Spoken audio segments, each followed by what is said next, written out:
into the party wagon and hold on to your pizza.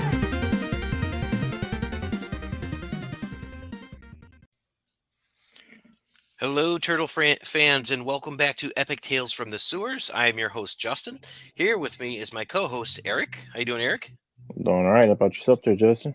I'm doing great, man. Just coming back from C2E2. We got a great guest on the show today. Looking forward to talking to him. So our guest today is a local resident of Dover, New Hampshire, most notably known as the birthplace of TMNT. James started a campaign within the city of Dover to commemorate the birthplace of our favorite four brothers with a TMNT-themed manhole cover. And he has an Indegogo campaign going to help fund the project. Mr. James Lane, how are you, sir? Real good, Justin. Eric, Thanks. Nice to meet you guys. Thanks for joining us on here. Mm-hmm.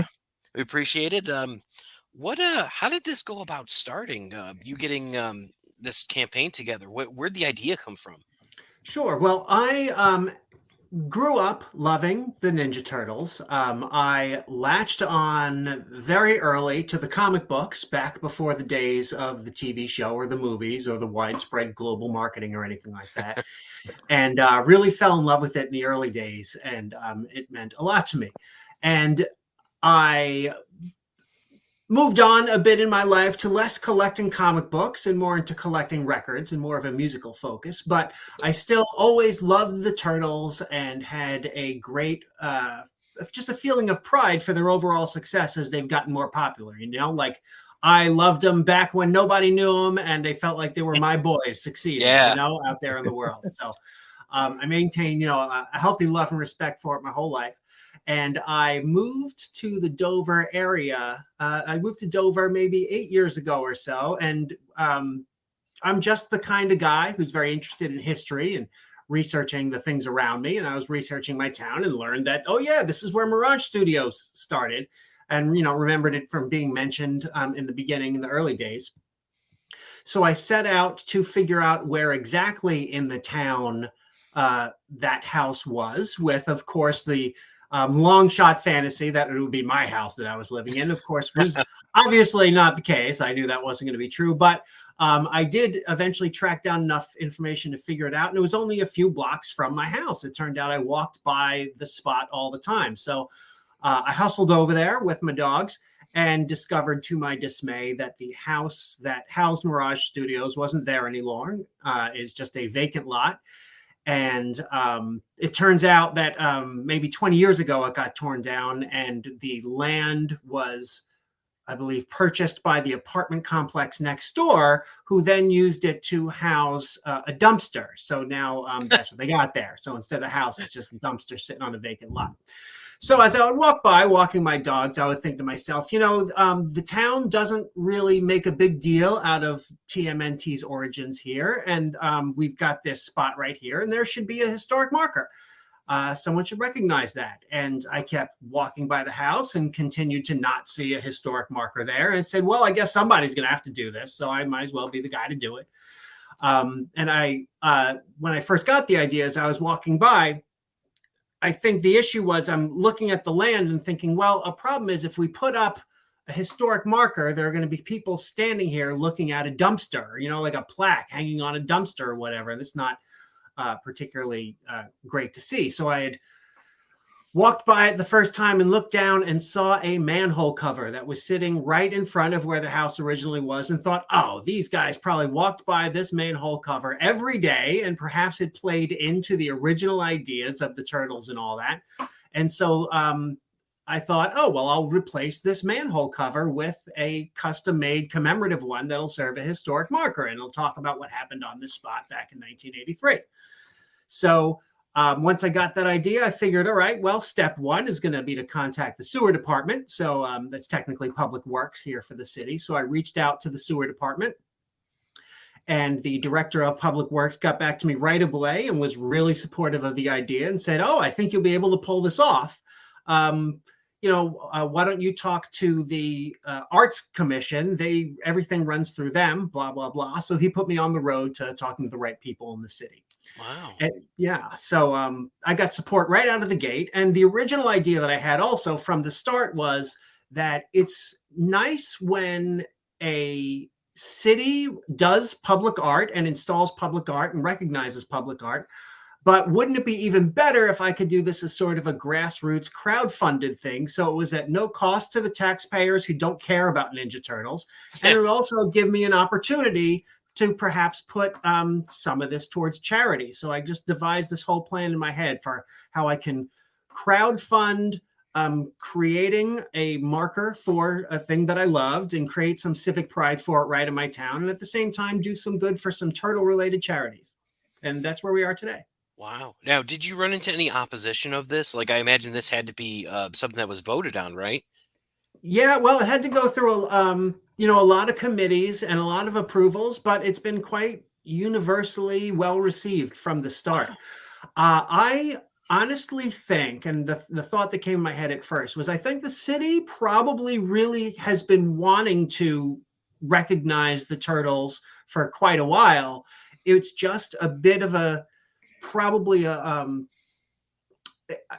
I bet they had a hard time figuring out how to do it without having 7 foot tall bronze sculptures of turtles with weapons in their hands. Yeah. Because it's Dover is the 7th permanent settlement in the United States. It is one of the oldest cities in the country here.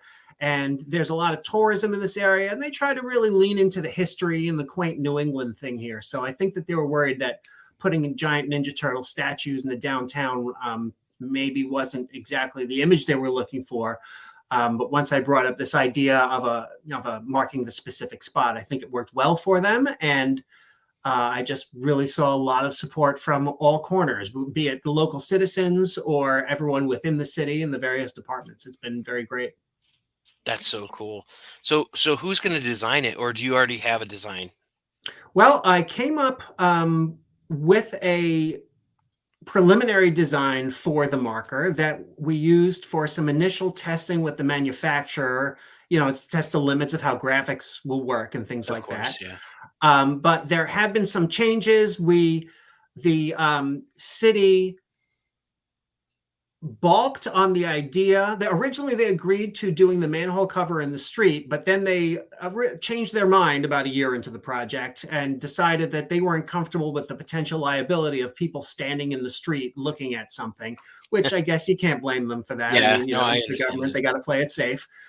So it got moved to the sidewalk. So once that happened, I was no longer limited to working only in the format of the manhole cover that was there. So now it's going to be a bigger manhole cover. The design is changing a bit. And best of all, Kevin Eastman has agreed to create the graphical part of it. So what? Yeah. I've had excellent support from Team Eastman and even some kind words from Peter Laird as well. And Kevin is creating some custom artwork for me that we'll be able to use on the manhole cover. He also was very reassuring to the city, who, again, they got to worry about their legals. So they were worried about trademark violations and things like that. So it was a huge help to have Kevin on our side, assuring the city that they didn't have to worry about getting sued over copyrights. Well, yeah, I mean, Viacom owns it now. So, I mean, I would think any press would be good press for them. You would think, yeah. You never know how would. lawyers are going to be, but we're feeling pretty good about it right now anyway. They're afraid of licensing fees. Like, people are going to start recreating their manholes of their own and selling them. All that kind of stuff. Yeah. Now the city, they made every effort that they can for the lawyers, the government lawyers here, to reach out to Viacom and talk with them. I don't know exactly how the conversations did go, but I do know that everybody now feels comfortable with the legal standing. And wow, this is great. Now, thank you. So no opposition, no blockage by the Foot Clan. That's good. I saw that the goal was 13,000. How close are you guys currently? Because I saw that as of the time of this recording, you're about 33 days out. Yep. Let me pull it up here. I am currently at 57% of my goal. Very nice. As of this recording, I got a little over $7,000 raised. Yeah. We've had some press in the last couple of days from our local newspaper here, as well as we are expecting an article on Sunday in the New Hampshire Union Leader, which is the biggest the biggest newspaper here in New Hampshire. So it's been going quite well. Yeah, I'm super gassed about it. Wow, that's crazy. So just wanted to point out because I made this mistake early. This is not a Kickstarter, folks. This is Indiegogo, right? Yes. Independent creators and all that. So Indiegogo, TMNT that's a way you can find it. I saw in here you had some really great perks, some of them from Jetpack Comics, who is the original store that had the original 3000 run of the books and all that. Looks like Steve Levine and Jim Lawson and Kevin Eastman were involved. Do you have any other support from any of the other creators? Really, like that connection there with Jetpack has been a massive help to us. You know, like as you said, he's Ralph over there at Jetpack has been involved with Mirage Studios and with Eastman and Laird from the very beginning and helped sell the original issues. And he hooked us up, you know, with those guys, and he has donated out of his own stock all those premiums that are being given away on Oh, the wow. Indiegogo campaign. Yeah, and he's doing the fulfillment. He has been tremendously supportive since day one. I can't thank him enough for how well it's been going. Yeah, there's some different tiers. I saw you can start with just like a standard donation, like a thank you for 10, and then it looked Yep. like there was what are you familiar with the various tiers and what the prizes are? Or? Yep. Well, to get it right, I'll pull it up on my other screen there. You know, people can donate any amount of money at any level, and they'll get gratitude from me. You know, I'll thank them psychically for it. Nothing will show up in the mail. Then he'll burst some clouds with the same thank you. Yeah.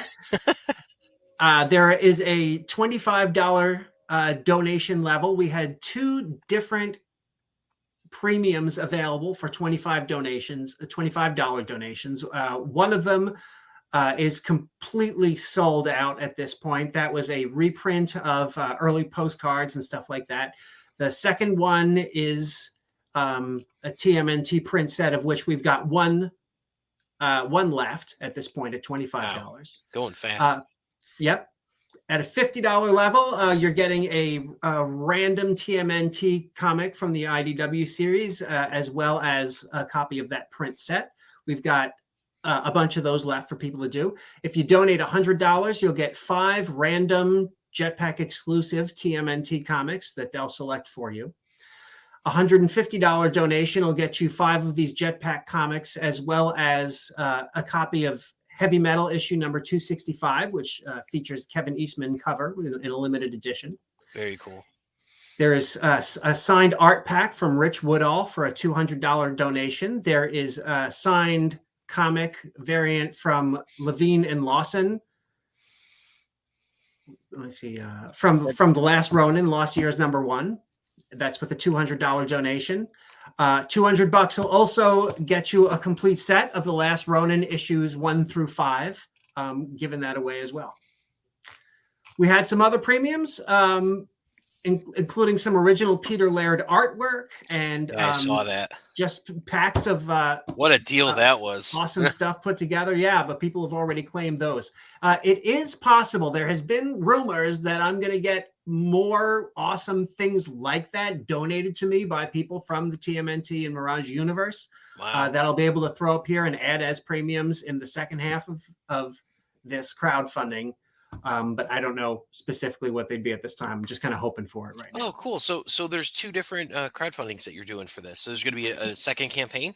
No, it's the one. It is it's running for 2 months, and we're just coming to the start of the second month. Okay. So right, that makes more sense then. Yeah. Okay.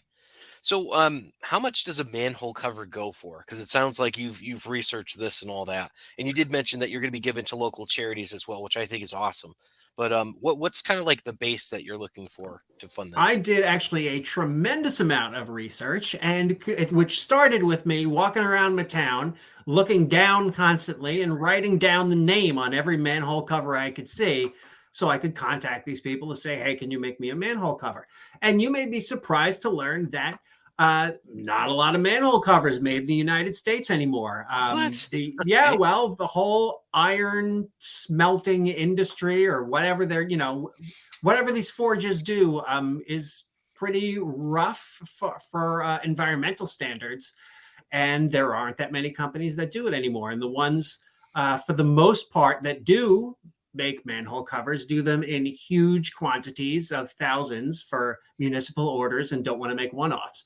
So I talked to not only manhole cover manufacturers, but individual ironwork artists, well, really metalwork artists of all kinds of engineering places, and eventually found one company that really specializes in making like one-off special manhole covers.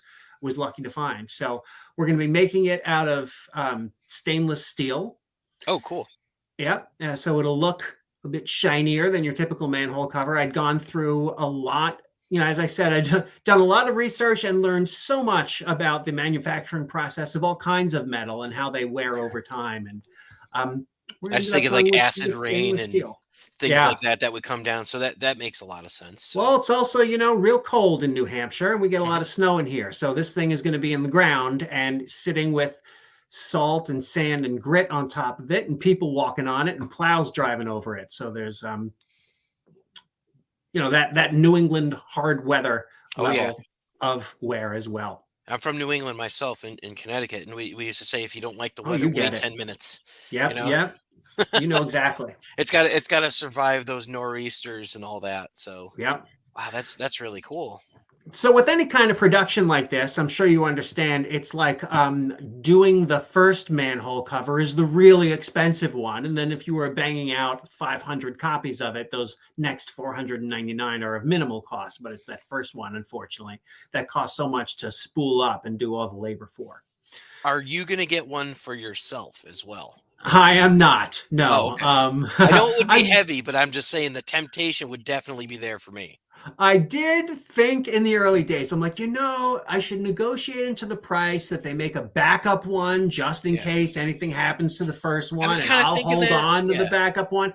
But the fact of the matter is, what do I need with a 30-inch stainless steel, 300-pound metal disc in my leg? I'll take it. Yeah, there you go. I thought very briefly. I thought about making a table out of one, but no. That'd be cool. Yeah, maybe. Yeah, but we'll just be making the one. Like what you were going to go with for the aesthetic. So it's going to be kind of like a shiny chrome thing. So that sounds really cool. I was wondering if it was going to be like sort of reddish, like the original cover. With like a oiled bronze, sort of look. But I like that. I think it's to make it so it's going to last and all that. I think that's what it comes down to. Yeah. Like I had a lot of options and like metals I can make it out of or finishes they could apply. And we could even, have it painted with an enamel finish if we wanted, so that the graphics were in color. But after conversations with a lot of artists and metal workers, I feel like that would look really cool this year. Yeah, I agree. Not so great next year, and then garbage for the 30 years following that. And then no, I agree with you, because I mean, I was just thinking of if you ever gone by like an aged McDonald's when they saw the outside of what the playground looked like. There you go. Wow, poor Mayor McCheese hasn't been touched up in a fortnight. So I totally get that.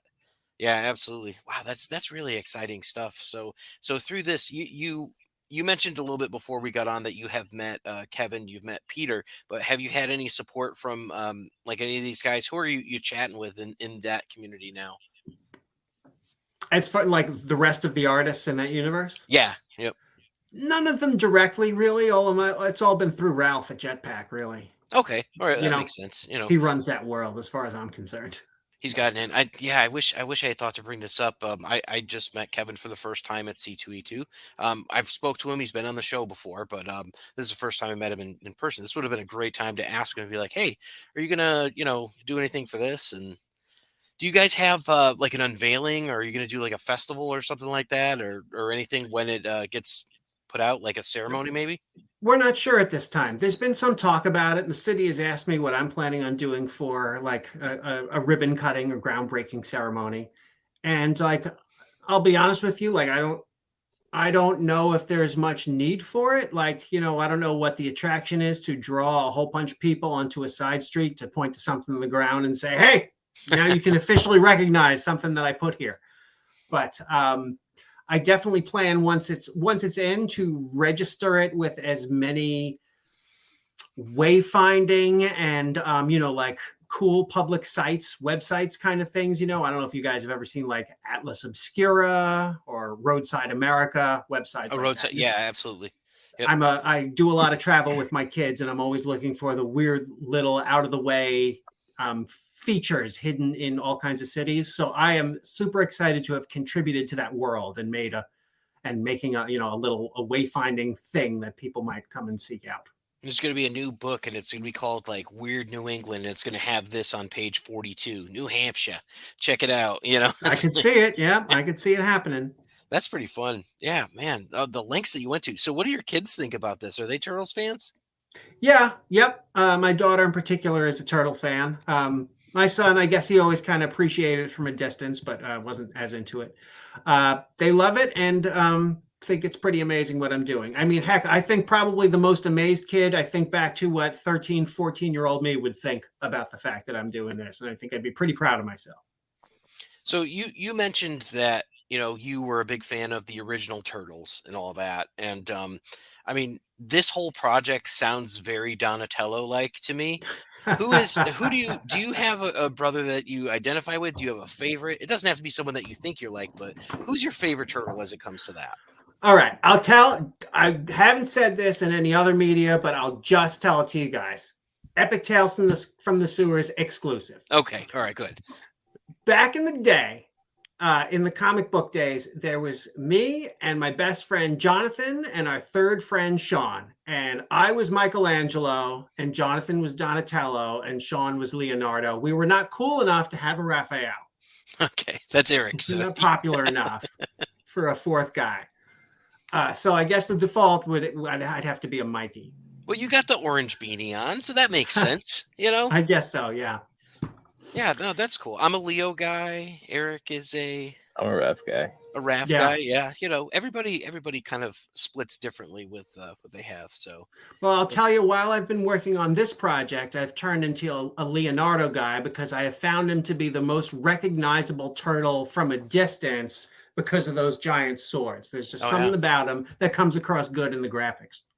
Yeah, I would agree with that absolutely. I just picked up some original artwork, and it's always Leonardo on my end. So, absolutely. Now, since the turtles like pizza, who, in your opinion, has the best pizza in Dover, New Hampshire? Oh, La Festa, hands down, no question. And La Festa is only like 2 blocks away from this specific site that is being recognized. So I'll just say right now, if anybody comes into town looking for the historic marker, go to La Festa first and pick up a slice or two. And I will tell you, were they around? I am from New York, so I am very picky about my pizza. Really? Okay. So what do you get when you order a pie yourself? What do you put on it? Well, I'm a regular pepperoni guy for the most part. La Festa has a slice called the Cucamonga that has got, bacon, barbecue sauce. It's got cucumbers on it. La Festa is kind of one of those loaded. They're like one of those loaded slice kinds of places, like I would try that all day. They've got a lot of those pizzas that have 15 different toppings on them, but they somehow all turn out great, in my opinion. Yeah. Dang, no, that sounds cool. Yeah, I remember the one time I got pizza in New York. I went and they had it wasn't cheese like mozzarella cheese. It was just like grated Parmesan that they had on the top. And I tried it. I'm like, what is this? So, that's I can speak like New York pizza is a unique thing altogether. I like it. It's good and the foldability and the way they have the crust and all that with the corn on the cornmeal on the bottom. I'm a fan. Right. But I as I mentioned, I'm from Connecticut. I live in Illinois now, but I'm from Connecticut and they have great pizza in Connecticut. Yeah. So it's the bar is so high. Yeah, and Connecticut is like that hidden jewel for pizza. Like a lot of people not from that area don't know that there's such pizza history in Connecticut as well. Oh yeah, absolutely. So we claim to have invented the lollipop and the hamburger. Little piece of trivia there. So yeah, and I don't think that you can at all substantiate that you invented the hamburger, but it's one of those things. It's like, okay, well they said it anyway, so. Mm-hmm. Man, Dover, I might as well throw in. Dover is also the home of the first women's labor union. Oh, no kidding. Okay. Yeah. give you a little history there. Again, as I said, Dover was the 7th permanent settlement in the New World. So we got a lot of history here just from all the years that we've been around. Founded 1623. Oh wow, so you're kind of a historian. You'd mentioned that you were a history fan earlier, so I just that's like to read, I guess. oh that's good. Yeah, that's good. And let's see, we talked about the perks. We talked about you liking the comics and all that, and this kind of stuff. And we talked about pizza. That's the important stuff. Now, as it goes to this, the art creation of this, how are people going to be able to see that? Is that going to be something that's an update on the Indiegogo page, or is that going to be something that's just posted to social media? How are people going to be able to see it when it comes out?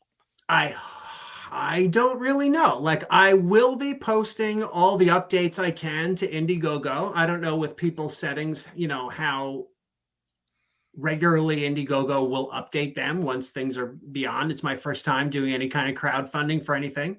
But that is two high priority things that I have. The first is that all of my accounting is going to be very well accountable and registered with the city and put up on Indiegogo so people can see that every single dollar that was donated to this project went to either production for the historic marker itself or donated to those charities.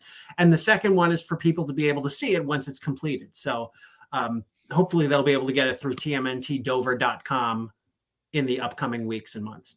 Yeah, that's so cool. I'm excited. I mean, I was just thinking they had a series in the early 2000s that Peter put out, and it was the Tales of the TMNT, and Mm-hmm. they would always have kind of like an about the artist, about the author section, and some would show like Peter, and he was on like a Segway and all that, and I can't help but think that if this was still that era, they would have, hey, and there's this going on, and then it would show a big old picture of the manhole cover. So maybe down the road IDW will get the hint and they'll say, "Hey, why don't we do a little feature on this?"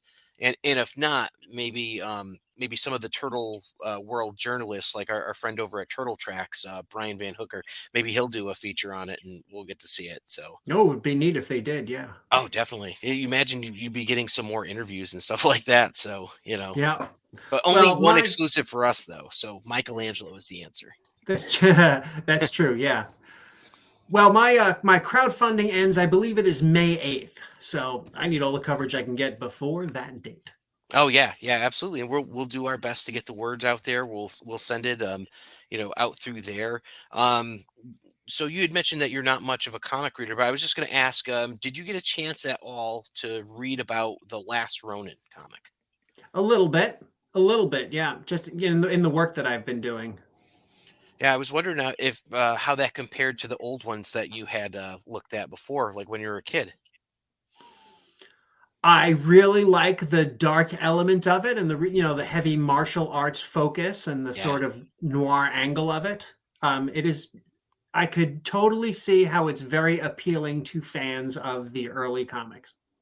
Yeah, definitely. And I agree. I think it definitely does those things well. There's a big shift back to the martial arts aspect, which I think has been a big trend in the turtle. I don't know, Eric, what do you think? I think that they've really been, trending back to showing more martial arts and stuff than just like using crazy weapons and stuff. Yeah, I mean, I kind of feel like they're kind of going back to the roots a little bit, somewhat, And I mean, I think it's a good thing. I mean, always going back to your roots and what made it successful. I mean, it really, really made it successful again. So, I mean, Meanwhile, the movie's working in the complete opposite direction. Yeah, and yeah, it did kind of do that. And then you've got this new one that's out, and I mean they have the original weapons, so I don't know what they're gonna do.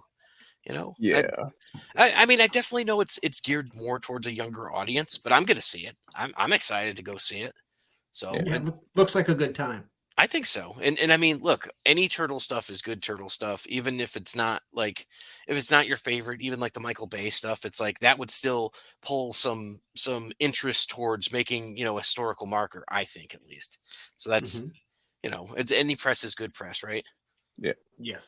Well, that's pretty fun. So let's see. We asked you about the pizza. That was my big question because if I come out and visit there, because I'm coming out for Granite State Comic Con, and when do we think that this is going to be done? Is that going to be done by September of this year? It should be. Yeah. Wow.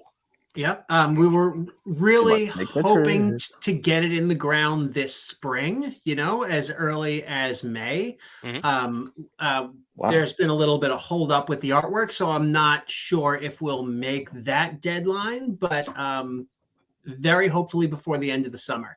I started this project a couple of years ago, as I said, and wasn't really thinking about the timing of it. I just started working on this because it was something that I wanted to do. And as it is working out, it is just happens to be coincidental for the 40th anniversary for Yes, Mirage it does. Studios, the 400th anniversary for the city of Dover, and Wow. as well as the release of the new movie. Just all kind of worked out Oh wow, coincidentally. Yeah. wow! It's like all the stars are aligning on that. Yeah. That's pretty cool.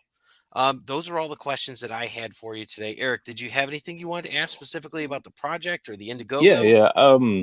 I was wondering because I know I'm actually on Indigo right now. Hmm. Okay, so I know that we were talking about the artwork. I got a couple questions about the artwork. The artwork, like, what is it that you're doing? Is it what you have up here on the website? Is that what's going on in the manhole covers, or is it something that Kevin is doing completely different, or is it issue one? You know, It should be. Well, I haven't seen what Kevin's doing yet, and it should be something completely different. And hopefully it will be in the art style of issue one, which originated here. There's okay, there's right from the beginning in talking about the artwork, there's always been that balance of I personally want to be true to issue number one and really be honoring Mirage Studios and that yeah, first comic book made on that street, balanced with the fact that we have to recognize that 99% of people who are interested in Teenage Mutant Ninja Turtles on a global scale are recognizing the turtles that they see in the movies and on the TV show and all that, which is a softer appearance, let's say. So yeah, I don't know where it's going to go. I don't know what he's going to put in there. Obviously, if he's creating art now, his own personal style and taste has changed over all these years. So I am curious myself to see what he puts out. But I am really hoping for something in the issue number one style myself. yeah, So you're looking for something more like my shirt than the Mirage style. Exactly. So yeah. The okay. Mirage style, yeah, Yeah. Yeah, I mean it's interesting because there's so many different ways that you can go for it. And even if you just say Mirage style, you've got, the Michael Dooney, the Steve Levine, Eric Talbot, or AC Farley styles, like all those different ones that happened in that era, like Jim Lawson. All that stuff is completely different, Yep. just based on the first series. So it could go any which way. I think Right. it's cool.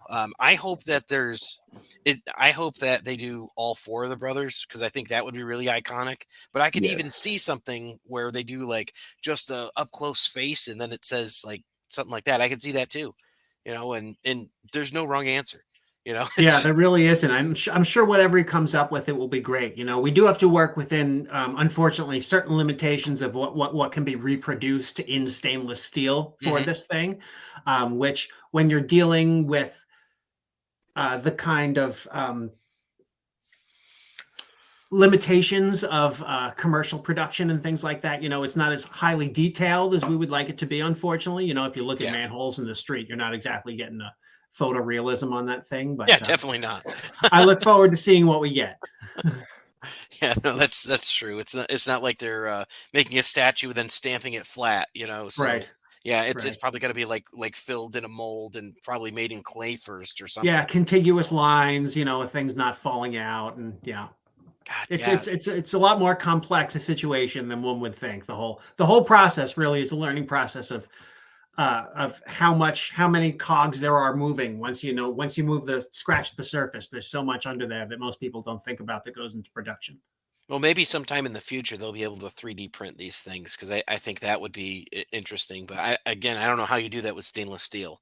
So Yeah, right. because you can't really temper it and all that. It'd have to be like super heated. But yeah, who knows? But that's just really cool. I'm excited for this. I Thank you. want to urge our listeners to go out there. You've got 33 days left. Give to the Indiegogo. See what you can do about helping the turtle community as a whole, making a landmark for our home base. So that's You pretty could cool. get a lot of cool stuff too. Yeah, you could. Yeah, absolutely. We're gonna have a Get a link lot of on our cool stuff. website there where you can check out and see everything that's offered there. And the really cool issue of heavy metal. I saw the cover there that Kevin did Yeah, I've the seen that. cover artwork for, and it does say it's a rare issue. So you never know. You might even be able to pick up some good collectibles. But Yeah. the shortened website that he gave us was TMNT Dover, DOVER.com. You can go there and you can check it out. I want to thank our guest today, Mr. James Lane. And with that, we're going to let you guys go, and we'll be back with our pizza recipe of the day. Thanks, Justin and Eric. Thanks for joining us. Thank you. It's pizza time. And now, in a segment that we call Pizza Time, where we discuss any Teenage Mutant Ninja Turtle or pizza-related food, I give you Pizza Time. It's your pizza time. A short episode gets a short pizza time, and these are very short. Personal Portobello Pizzas makes 4 personal pizzas. When there are 4 brothers, sharing can be a little bit of a challenge. These sturdy portobello mushrooms can handle all sorts of different toppings, and the personal portions stop all the arguments about sharing before they even start. Ingredients: 4 extra large portobello mushroom caps, stems and ribs removed. 1 cup no-cook tomato sauce. 1/4 cup shredded low moisture mozzarella. 12 slices of pepperoni. 2 tablespoons grated Parmesan cheese. 1 tablespoon chopped fresh basil. Instructions: preheat the oven to 400 degrees Fahrenheit. Line a heavy-duty rimmed baking sheet with parchment or aluminum foil. Step 2. Place the mushrooms on the prepared baking sheet, rib side up. Step 3. Fill each one with 1/4 cup of pizza sauce. Then top each with 1 tablespoon of mozzarella, 3 slices of pepperoni. Step 4. Sprinkle each mushroom with 1/2 tablespoon of Parmesan. Step 5. Bake the mushrooms for 20 to 25 minutes until they're bubbly and golden brown. Step 6. Remove them from the oven and let cool for at least 5 minutes. Sprinkle with basil and serve. Lighten it up, dudes. You can use low-fat mozzarella and skip the pepperoni if you're watching your figure. That is our pizza for the day, Personal Portobello Pizzas. Cowabunga, dudes! Thank you for listening to the Epic Tales from the Sewers podcast. The Teenage Mutant Ninja Turtles were created by Kevin Eastman and Peter Laird. This podcast has no affiliation with Eastman, Laird, Mirage Studios, IDW Studios, Archie Comics, or Nickelodeon Studios. This podcast is a member of the Dorkening Podcast Network. Check out thedorkening.com for other podcasts. Epic Tales from the Sewers is recorded by Justin Cooper and Eric Will.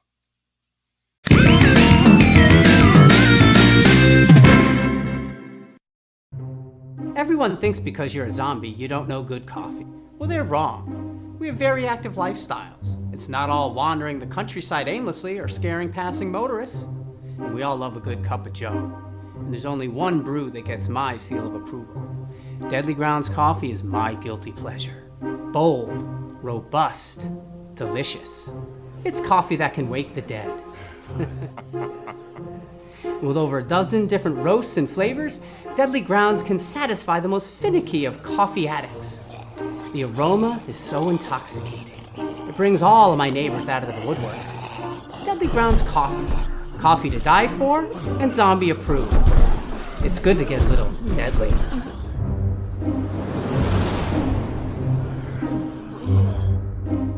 Use the front door! Oh, they're so disgusting. It took me 10 years to make the perfect man cave. And then we took it over. And we made it into the multiversal chamber. Then I started my own podcast. And we took that over too. And we're the co-hosts, the Multiverse Kids. Yeah, and I'm the dad, the geeky dad. And every week, we what? We review the movies, shows, and books, games, and toys. Yeah, and sometimes we even have a special guest. So, join us every week on the Geeky Dad Podcast.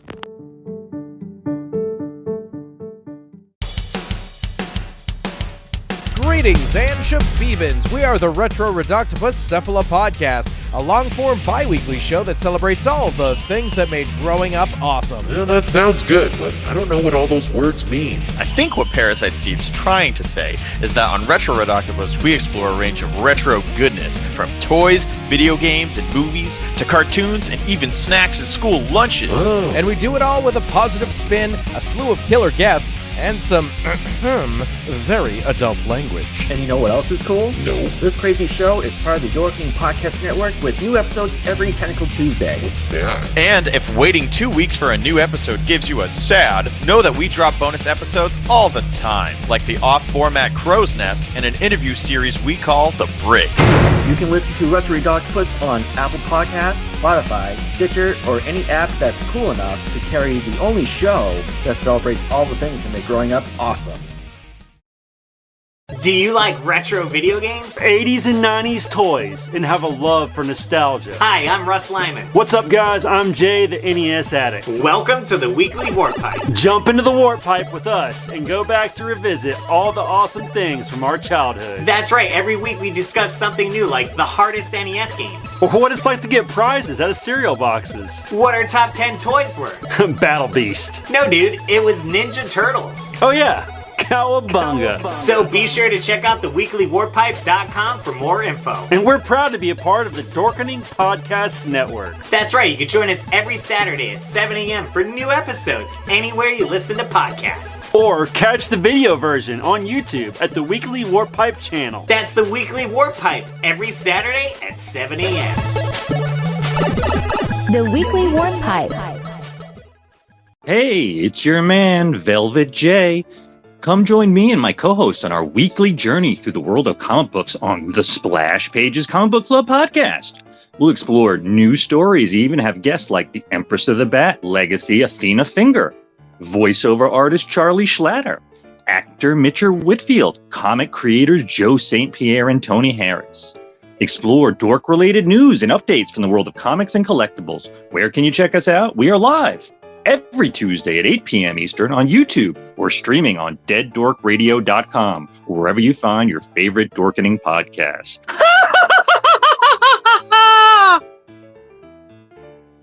Hello, intrepid listeners. This is the Generation Playlist Podcast, a podcast about music where we are your guides through a particular group or artist. We talk about the music, and then we make a customized playlist to share with you, our listeners. And you can check us out wherever you listen to podcasts and find our playlists on Spotify. Do you like gaming? You know, this game would be better if it was a battle royale. Do you like technology? I bet this tech would work better if it was a battle royale. Do you like movies, TV shows, and everything else that me and Nate can't agree on? The Last Jedi was easily the best Star Wars film I have ever seen. That is the dumbest thing I've ever heard in my entire life. Everybody in this room is stupid now because of you. Talking Gaming and Tech is a bi-weekly podcast where we cover the latest, greatest in gaming and tech. Now part of the Dorkening Podcast Network. Talking Gaming and Tech is a podcast produced by Tech Prime Media. You can find us on YouTube and all other social media platforms. You can find Talking Gaming and Tech on Apple Podcasts or wherever else you get your podcasts from. This podcast is filmed live. If you want to check us out while we're filming live, remember to follow links on social media and your comment might be read on air.